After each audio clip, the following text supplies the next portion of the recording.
Sveiki visi. Išeinu su įdomiu reportažu, pradiniu. Buvau Gargžduose kultūros centre, kur Seimo narys, socialdemokratas Alvydas Mockus kvietė gyventojus į susitikimą. Žinot, su kuom? Su sveikatos apsaugos ministre. Nežiūrinti tai, kad sveikatos apsaugos ministrė turėjo būti 12 valandą, žmonės laukė 35 minutės, nes jį vėlavo. Mums buvo pažadėta, kad tas laikas bus grąžintas ir maža to, kad mums daug ką žadėjo, ministrei buvo sudėtinga atsakinėti į labai nepatogius klausimus. Ministrė po 20 minučių tiesiog pabėgo.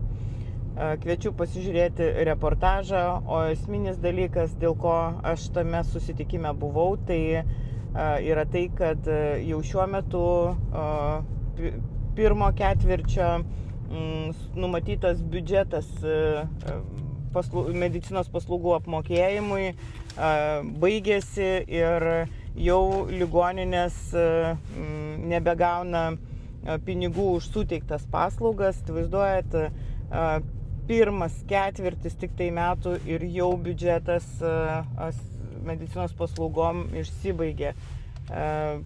Reportažą ir klausimus užduotus ministrei parodysiu vėliau, bet įdomus dalykai vyksta mūsų valstybėje. Gražios dienos.